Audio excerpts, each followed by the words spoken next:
Hello and welcome to In the Art Scene podcast, an art podcast that has it all. I'm your host, Galina Marquez, and I invite fascinating people to talk about their personal creative journeys, success stories, and inspiration. We talk about art business and marketing, how to find your creative voice, and all the new trends in the art world like NFT, AI, and such. Join me and my guest for today's conversation. Hello and welcome back to In the Art Scene podcast. I'm Galina Marquez, and I hope by now you all know me because it's season 8. Come on. So I am having an interesting guest today, as I usually do, but you guys know how much I love to support art-related nonprofit organizations. And this one is fairly new, but growing super fast. And it's in Kentucky, and it's called Bourbon With Heart. I have Morgan Hancock with me today, and we will ask her all kinds of questions. Hi, Morgan. Hi, thanks for having me. So can you introduce yourself very quickly, and let's talk about the organization, because I'm curious to learn all the details. So I'm the founder and director of Bourbon With Heart, and we call ourselves a arts-focused bourbon charity. And to the rest of the world, that might sound kind of strange, but in Kentucky, a bourbon charity is I'm not going to say normal because we're certainly unique, but bourbon is a huge part of our culture in Kentucky, our culture, our economy, and the world already knows Kentucky as the leader of the bourbon industry. But what people really don't know about Kentucky is we have a very rich and vibrant arts culture. And so we created this nonprofit as a way to kind of leverage all that existing influence and popularity and the power of the bourbon industry to bring awareness and raise funds for the arts community, as well as other nonprofits. We give back to other nonprofits with the funds we raise. That's amazing. Well, so, okay. I, for myself, can kind of think about how I can tie bourbon to art practice. But tell me a little bit more about what you do, what kind of art you represent. I know you had a couple of exhibitions already. So another one is coming up very soon at the time of the recording. And by the time this episode is going to be out, I'm sure there will be much more going on, and we will make sure to put everything in the show notes. So how is bourbon related to art, and how are you bringing it all together? Well, one of the things we say is, bourbon, like art, like a good glass of bourbon, it brings people together. It ignites the human imagination. Bourbon can certainly do that sometimes for good and bad. And it really has, and that's not just a saying. I mean, we've seen that in action. This organization has brought so many people together that you probably wouldn't typically see in the same room. And that's one of the beauties of art and bourbon. And it's just been such a beautiful marriage. I mean, no one's really questioned art and bourbon together. It's just as soon as we did this, everyone's going, art and bourbon they make sense. They go well together. In fact, a lot of the distillers here, will refer to making bourbon as an art. Well, so you have you're coming on 2 years. So your organization is fairly new. Are you running the show by yourself, or you have a team of people? So primarily I don't want to say running it by myself, because I have a board, I have a team, but we really, I'm not going to say run by myself. They trust me. They trust me to lead, and they'll call me out because sometimes I might get a little too ambitious or a little too crazy, and it's good to have them there for that. And one of our board members is our main videographer, photographer, which is a huge part of what we do. So I will say I'm certainly kind of leading the charge here, but with their support and with their accountability when needed at times. But yes, as you said, our third exhibit launches next week. So here in Kentucky, the only thing as big as bourbon is horse racing. And Yeah. so at the time of this recording this is Christmas in Kentucky because the Kentucky Derby is in 10 days. We are recording on April 26th, so Yeah. for all of you who are far away from Kentucky. So we start counting down. The saying is we turn a 2-minute race into 2 months of partying, and we do certainly. So we're approaching Derby week, and our first exhibit. I don't know if you're ready to get into this, but it was a bourbon barrel art exhibit. So was just painted bourbon barrels, and believe it or not, that had not been done in Louisville, Kentucky before, which totally blew No my way. mind. So as soon as I realized that it hadn't been done, this has to happen. So we immediately put the wheels in motion, and that was a huge success. I mean, more than I ever could have dreamed it would be. And then we had so many artists from that artist call, and for that particular exhibit, we could only pick 20. So we're like, we immediately got to do something else because we've got all this amazing talent here, and the artist had to be from Kentucky. So I thought we might have struggle getting enough 20 artists to paint these barrels. Well, no, it was totally the opposite problem. We had hundreds, all uber talented. So you didn't have enough barrels. Yeah, next year we've got a plan for next year already of much bigger, and I'll tell you about that part later. Okay. So then, as I said, we're getting into Derby season after the barrel exhibit, and so we were thinking, what can we do? We've got all these amazing artists. We've got to do another exhibit. So we're thinking we want to do something Derby related, and part of Derby is you wear the big hats, and the men or women wear bow ties. Uh-huh. And so we thought, well, the hats, I mean, they just get all kinds of attention, the Derby hats, but the bow ties just don't get as much love, and they're a big part of the Derby fashion world. And so we thought, okay, well, let's do something with bow ties. So but we had to tie it in with bourbon. So we actually hand carved 50 bow ties out of bourbon barrels. So these are what? I know it sounds crazy, but so these are actually wooden bow ties made out of bourbon barrel. Wow. And they're on display right now through the Kentucky Derby at what's called the Galt House. It's the official hotel of the Kentucky Derby. So 50 of them. And even when I come up with these exhibits and these ideas, I kind of have an idea of what they could be, but then these artists always blow me away, and it's so much more than I ever thought it could be. And so these bow ties are so unique. I mean, I never dreamed of an exhibit of 50 bow ties made out of bourbon barrels, and also unique. I mean, they added like actually Legos to them, some of the Legos. What? Yes, we had a blacksmith. So some are actually, made of metal. We have ceramic, and then of course painted, and we've everything you could possibly imagine of these bourbon barrel bow ties. Wow. Well, I hope you will provide some reference photos that I can include in the show notes, and of course the links to your website. I've seen you have some really good photography on your website. So you guys, 50 bow ties carved out of bourbon barrels. What? Well, and then to make it even, so one of the things that we're really passionate about, as I said, is bringing people together. And so anything we can do to add an extra layer of community, we try to do it.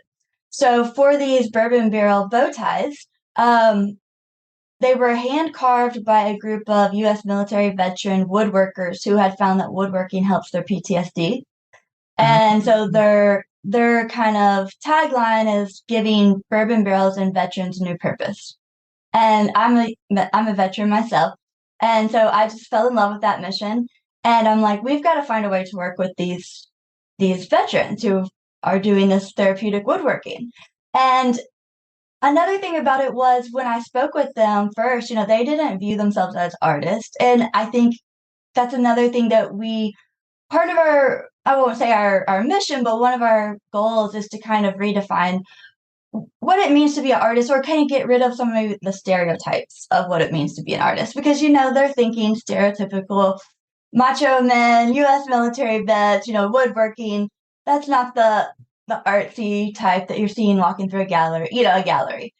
But they are artists. They're woodworkers. They hand carved. They never made bow ties before. They hand carved them out of bourbon barrels like that. And so we had them carve the bourbon barrels, and then 25 local artists came and then designed them into the works of art that are on display now. So just the layer of it went from the woodworkers to the local artists, and then it was sponsored by local business owners, which adds another layer of community. And then the funds are donated to other local nonprofits. So it just brings in so many people. And I think that's part of why it's been successful so quickly. That sounds so special. It is really special. It really sounds like you're pulling all kinds of strings to bring Kentucky, the entire Kentucky community together. Those who don't even think that they relate to art world. It's really, really amazing what you do. But I actually, you mentioned that you're a veteran. I am personally curious. So spending multiple years in the military, how come you came up with this idea? How come you came to the art world and decided to run a nonprofit organization like this? Well, I'm not really sure if those things are even connected. I guess somehow in my life, being a veteran and this organization are connected. I guess right here was an example. I brought in these U.S. military vets. It's something I guess I've never thought about. So I'm processing this as you ask me. And also, I will say 5 of the other artists were also U.S. military veterans as well. But I grew up as an only child, and with that, I think comes a lot of boredom. So you've kind of got to fill that space with something. And I just always had an overactive imagination, and so I think I just filled that space with creating, art or writing or performance art, and so I just always been naturally kind of leaned towards towards the arts and toward creative industries. And I worked in advertising for the 6-ish years previous to starting this organization. And part of the maybe not so fun part of starting an art nonprofit is you have to raise funds and you have to make money. And I think all artists don't like that part of life. No one does. But it's necessary. And so that advertising background gave me connections with all the people I would need to sponsor the art. And so that was a great way to, because I think a lot of artists, that would be a struggle. You wouldn't have those connections necessarily. And to my surprise, because when I did the barrel art exhibit, as I said, we didn't even exist. No one knew who we were. We just came out of nowhere, this organization, and said, we're starting this art bourbon charity, and we're going to do a bourbon barrel art exhibit. And we had no visuals. We had nothing to show at that time when we approached sponsors other than this idea in hopes they'll catch the vision. And we said, yeah, and you need to pay $3,000 to sponsor a barrel. Oh, and your logo and your company name isn't on the barrel anywhere because these are not billboards. These are works of art. And I don't know where in my crazy head, I even had the nerve to think that was going to work or that people were going to go for it. But I'm glad I didn't have my sense of reason was gone that day, because it did work. And people started, copied up the money like crazy. In fact, we had to turn away so many large corporations and sponsors. We sold out the barrels so quickly. We raised $63,000 on 20 barrels. And the barrels weren't even allowed to have logos on them, which a sponsor not getting the logo. So what that told me is people in Kentucky, they value art. They see the value in it. And that's proof because they were doing this for much more than an advertisement. Wow. Wow, what a story. I love the part where you said that your sense of reason was gone that day. I think this is a good tip for everyone who wants to approach this kind of activity in the future, because I know so many artists and myself overthinking, like writing for a grant or like it's just constant like overthinking and the anxiety of all of it. I'm going to be rejected. So yeah, I guess, a shot of bourbon and leave your reason at home. just go and talk about your vision. It's amazing. That's exactly right. And I think even if I had known how much work it was going to be, I probably maybe would have chickened out of ever doing it to begin with. But thankfully, I didn't realize how much work it was going to be until it was too late and it had to be done. Because it can be a slight tad obsessive. And I think that's a common trait in a lot of artists and entrepreneurs. And so when I get an idea in my head, it just consumes me that it has to become a reality. And as we kind of discussed, maybe even against reason. And so when I had realized that no one had done a bourbon barrel art exhibit in Louisville, Kentucky, I kind of get this unreasonable fear that, oh, I've got to like beat everyone to this then, because all of a sudden, if it's not been done, someone else is going to do it. So I just had to get it done super fast, which is kind of unreasonable because why would someone just suddenly be wanting to rush to this idea at the same time as me? But so I was so anxious to just make it happen that I didn't think through a lot of it. Thankfully, that ended up being a good thing. But so when I was like, I've got to make this happen. So I threw together middle school level type PowerPoint presentation, not good, and of just kind of the ideas of what I thought it would be. And I knew the first thing is I got to find a venue. And so I had approached, it's called Fraser Kentucky History Museum, and it's the official starting point of the Kentucky Bourbon Trail. So that made perfect sense for a bourbon barrel art exhibit. And I was just somehow even got them to meet with me. Like, they don't even know who I am. I don't exist, but somehow got them to meet with me. And I bring in this PowerPoint presentation to tell them this idea. And the first thing I do, I pull up the first slide and I've spelled artist wrong, big on the first page. And I'm just like, oh my goodness, this is just.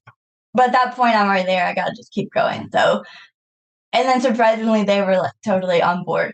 But then the next thing that happened was they said, we love the idea. We want to host it. We want to do it. We want to put it in our museum. But we want it all to launch and open February 1st. Well, this was like late October. So I didn't have a single barrel. I didn't have a single artist, anything. And so I was so excited until I got home and I realized, oh no, like you barely have any time. Actually do this exhibit now. But again, it's one of those things where I think it just worked better that way, because if I'd had too much time to think about it, I would have maybe got scared or intimidated. So I had no choice but to just go and not think. And then to my surprise, the artists just flooded in and the sponsors flooded in and it was great. So I don't know what the point of this is, other than that sometimes it's just best to just jump in and not think and work it out as you go, because things just couldn't really have gone better than they did, and we're just growing so rapidly. And so our next exhibit for Derby, I'm kind of nervous about, but it's a live art exhibit. So we've not done the live art yet. And it's going to be on stage at a big concert for Derby. It's called the Bourbon, Brims, and Bow Ties Block Party. And so we've got that. And that, again, the sponsorship sold out for that. And so people love their bourbon and their art. So live art, you are inviting artists to paint live during the concert. Is that what you're going to do? Yes, they will be on stage. 6-foot canvases. 6-foot canvases. Yes. Wow. Well, that's an opportunity. Oh my God, I'm so jealous to Kentucky artists right now. Seriously. And we'll have incredible video and photo of that. So maybe by the time this airs, we'll have that on our site. Because absolutely. It's in DJ Drama. Okay, I don't know if you know DJ Drama. Just Google him if you don't. He's actually quite famous DJ right now. Well, not DJ, but just performer. So that's who's actually going to be performing. And again, I love that because I just think people don't know this side of Kentucky. Like, Kentucky just gets stereotyped, I think. And we actually are, I think, quite a bit different than people would imagine in terms of our arts and culture that we have here. That's amazing. Oh my God. I know like at least a dozen of California artists who would die to do this. Absolutely. Oh my God. This is amazing. Absolutely amazing. So yeah, if you have videos and photos by the time this episode goes out, I will absolutely link everything in the show notes because it sounds amazing. Absolutely amazing. It will be. I hope so. And I kind of one of the things I guess we do is just figure stuff out as we go because I'm just sitting here thinking today because this is Wednesday. It's in a few days, 5 days or something that will be next 6 to 7 days that we'll be doing this exhibit. And I'm like, well, what if it's windy? Like it's 6-foot canvas is going to blow a wind cell is going to blow off stage. So like today I'm like, I guess I'll buy some sandbags and try to weigh the easels down. So, we're just winging it. But one thing I've kind of discovered is I think everybody's just winging it. If you look at the people that you're intimidated by, I think if you spoke with them, they probably feel like they're just winging it too. And I think artists kind of have that imposter syndrome a lot, that they're. But what I tell my artists, and I call them my artists because they feel like my children, I'm like, your work has been validated so many times. Like, when are you going to start believing it? And that's what we're kind of trying to do as an organization too. And for myself, I'm like, if they just knew, like, we're just winging it, we're getting all this great press and we're getting all this positive feedback. And you kind of have that fear of like, we don't know what we're doing. And what if they find that out? But we do know what we're doing. And I think that. Go ahead. Yeah, I think you're right when you said that artists are like children, because with all the imposter syndrome, they just they're like they still don't have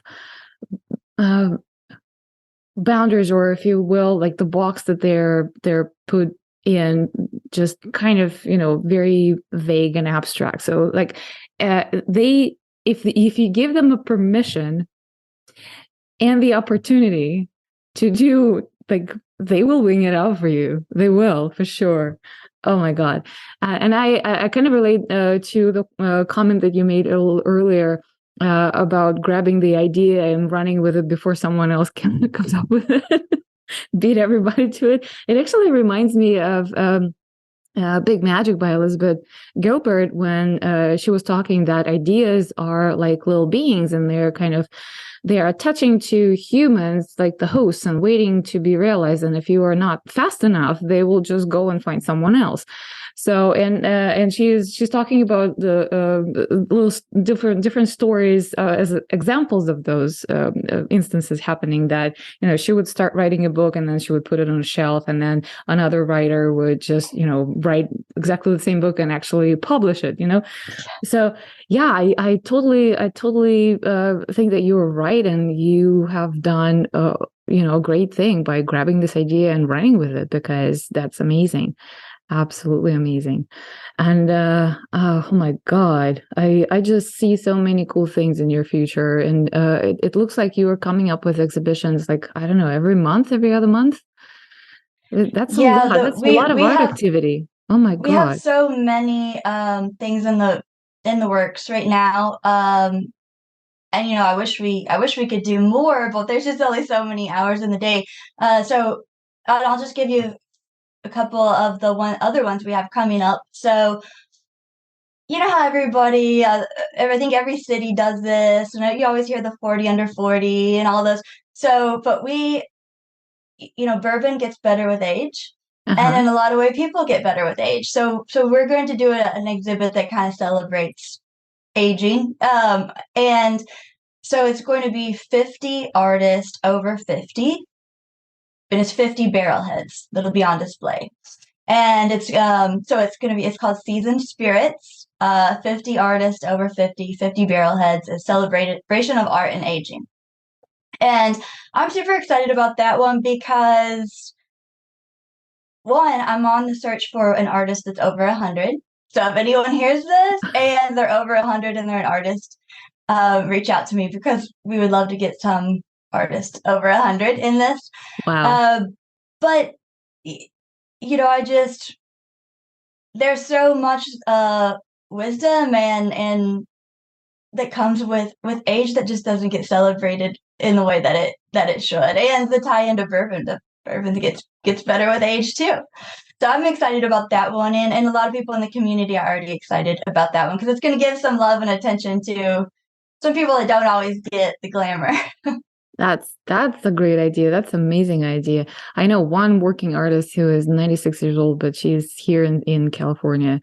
Wow. I mean, I know you're looking for a local artist. So anyway, if you guys are in Kentucky and you know someone who is over 100 and is a working artist, because I must believe that artists are always artists, and as long as they can move their hand, they're going to create. So yeah, please reach out to Morgan. That's going to Yes, be and awesome. we one of the things that in our exhibits, and one reason I think that it's been so well received is that we do invite and we welcome the professional artist and the renowned artist, but we also want the people who have never had their work on public display. We've had many who this was their first public showing of their art ever, and we want artists from all different walks of life. I mean, in our barrel exhibit, we had one barrel that was painted by 5 artists with Down syndrome, and for the over 50 exhibit, we already have an artist, with Parkinson's. We have with Alzheimer's. I mean, we want to show the talent in all these different communities, as well as the traditional artists that are professional artists. And so bringing all of them together makes these exhibits and the collection just so much more diverse, that I feel like that resonates with people.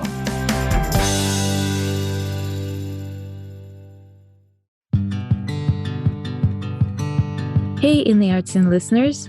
I just wanted to say a quick thank you for all the support you've given me in the past year. It means more than you know. Every donation through Buy Me a Coffee and every purchase of swag helps me keep up with the production and put out a new episode every week. And I certainly appreciate if you will keep doing it. But I also feel that if you like the show this much, you deserve a little more than just a thank you. This is why I launched a Patreon page. There will be monthly live Q&As, exclusive content, and for the hardcore fans, I got some swag and keepsakes. I love this community that we are building together, and by joining my Patreon, you will help me create more content for you. Go to patreon.com/intheartscene and join today.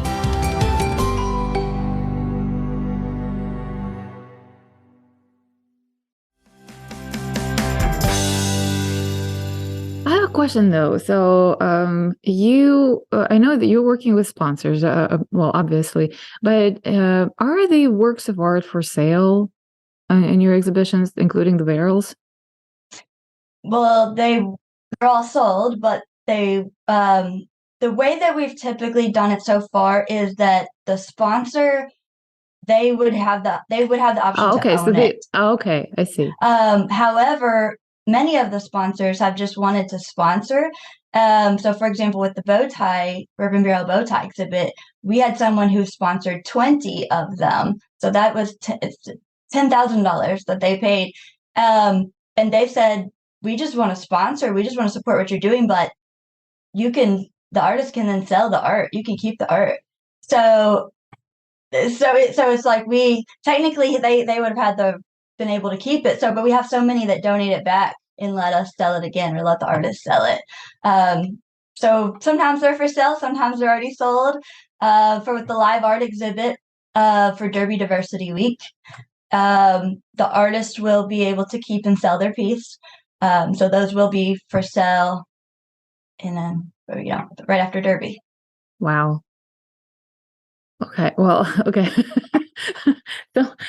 So much to process. Oh my God, this is amazing. I'm sorry. I am taking all of this in right now. Me too. And I will say that we're not just going. We have plans beyond the fine arts. So we have Bourbon and Beethoven, Bourbon and Ballet, Bourbon and Broadway. It doesn't have to start with a B, but it just it sounds better when it does. So for Bourbon and Beethoven that we're looking to do next year, it's going to be super fun. And actually, Bourbon and Beethoven was the very thing that started this whole organization. That was the idea that kicked it all off. In fact, it was just called Bourbon and Beethoven at first, until I realized we could branch into so many other arts, and Bourbon and Beethoven kind of puts us into a pretty small, so Bourbon and Beethoven, so it's at a museum, and the first floor is performers performing classical music in a classical way, traditional way. Then you go to the second floor, and it's like a little more fun, a little more funky, and you get to the third floor, and it's hip hop, rock, all performed by a quartet or orchestra. And there's bourbon samplings and bourbon things all along the way. So that was actually what kicked off this whole Bourbon with Heart. Was Bourbon and Beethoven. Wow. So did that actually happen, or was it just an idea? So that was our initial, until I realized we'd never done a barrel art exhibit. And I go, oh, we got to do a barrel art exhibit. So that was going to be Barrels of Heart with the ART kind of emphasized. And then I was talking with the ballet, and I thought, oh, we could do Bourbon Ballet. So I had all these different LLCs and all this, and I'm like, okay, this is ridiculous. We just need to make a one umbrella arts organization that covers all this. And that became Bourbon with Heart. And before we started recording, you mentioned that you are branching out and kind of licensing other organizations who want to do the same thing. Can you talk a little bit more about that? Yeah, so after the barrel art exhibit, I had a lot of organizations reaching out to me saying, because they saw what a success it was, and they said, we want to duplicate this where we are with our organization to raise funds. And at first, I thought, okay, sure, here's how I did it. Because they were even asking, can we have your artist contacts on it? And at first I'm like, yeah, sure. And then I'm like, wait a second, we worked really hard to make this happen. And it's a little tricky because it's charity. So you don't want to say, well, am I going to be selfish with a charity and not share, my ideas or insights? And so I thought, well, there's got to be a way I can protect what we worked so hard on, but also help others and allow this to grow. So that's when we kind of came up with the concept of, we'll help other organizations do this in a kind of a licensing contract type of way. So they'll do it under our name and our logo, and we may even get a small fee or a donation to Bourbon with Heart, and then we'll give them our ideas, our contacts, our the way that our systems. And that was kind of a way that everyone wins. And as long as they're doing it in an area that's kind of outside where we would never reach anyway, then it's great, because I can't reach that. I can't reach every county in Kentucky or every state. So it's a great way for it to grow and just reach more people. Yeah, absolutely. So is it still going to be local in Kentucky, or is it going to branch out to different states? Well, right now these organizations have been in Kentucky, but I don't see any reason why it needs to stay in Kentucky. Oh, amazing. Well, yeah, amazing. I would love to do bourbon and Broadway, something into, I mean, bourbon is becoming globally that sounds awesome. popular. Bourbon and Broadway. Yeah. Yeah. And we have another one is the Louisville Slugger is the baseball bat. It's the most popular bat in the world. And so we're going to be having artists painting, baseball bats.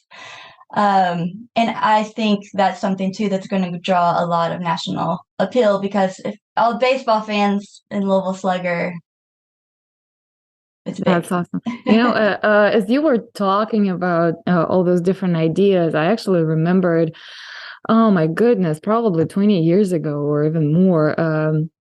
Coca-Cola, I think, had this amazing exhibition. So they came out, they fabricated almost life-size cow statues. Was it Coca-Cola? I think it was Coca-Cola. So they were like kind of a fiberglass white plastic, and they were fabricated and they were all identical. And then they invited artists to paint those cows. And oh my God, I have never seen, like, there was on display like 20 different cows, absolutely funky, absolutely like, oh, I can't even imagine. So how cool would that be to do something like that with horse statues? So that, yeah.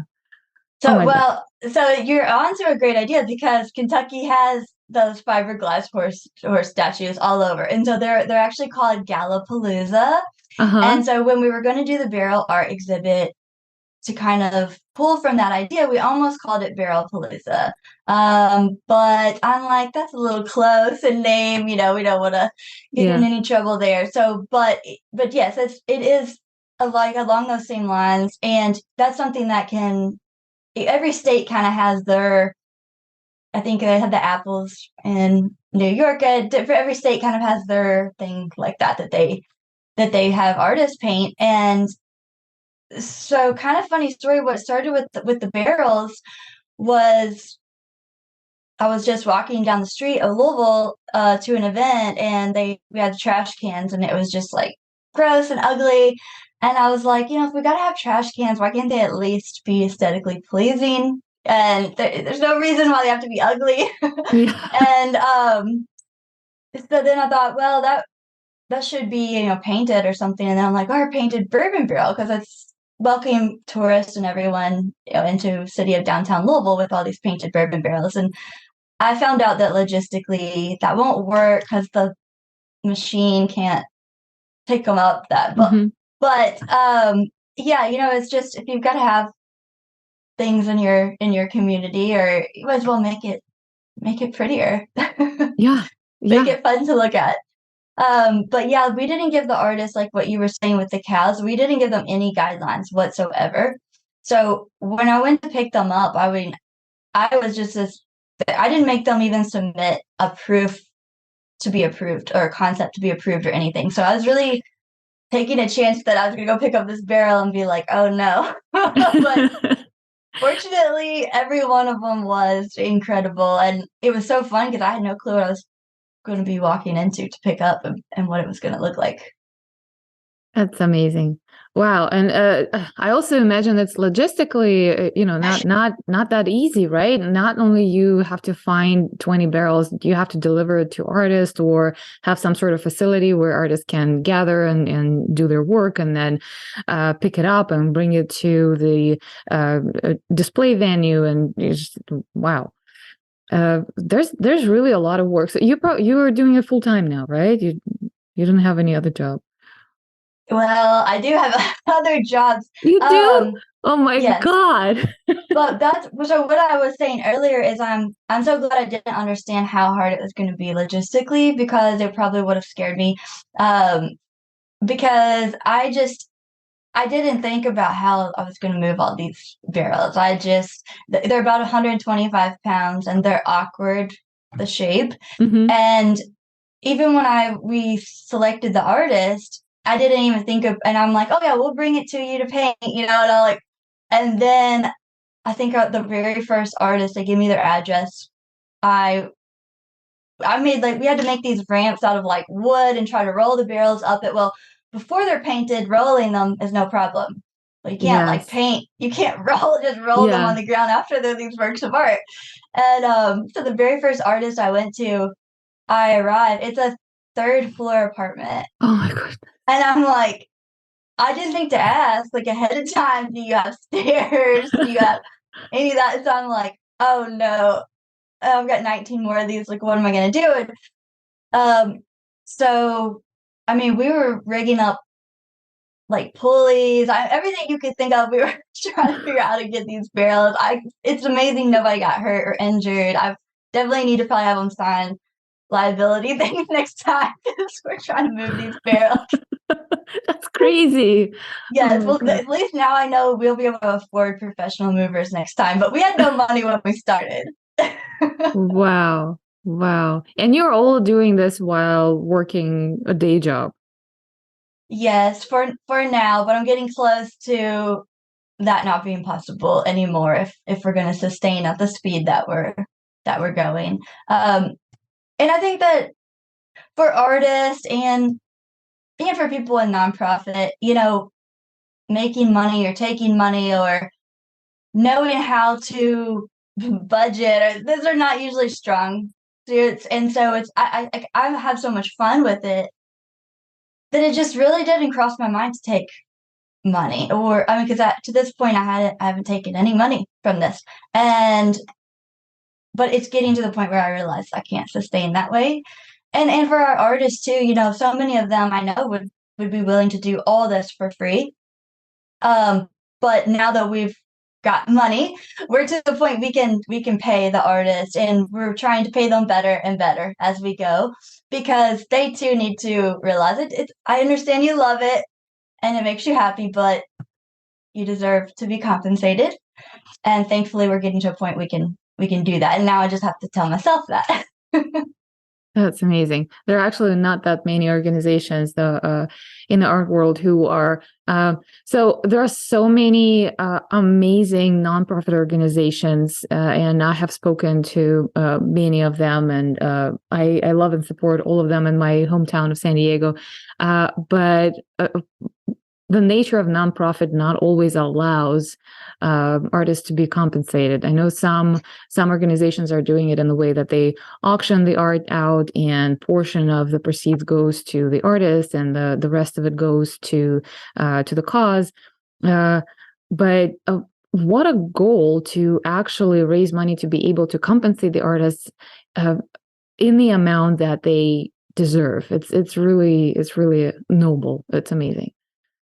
Well, we are trying. So and like I said, our artists they don't complain. They don't they love it. They're thrilled to be part of it, but we want to do better, where we can, and but also part of what we do is we give money to other nonprofits too.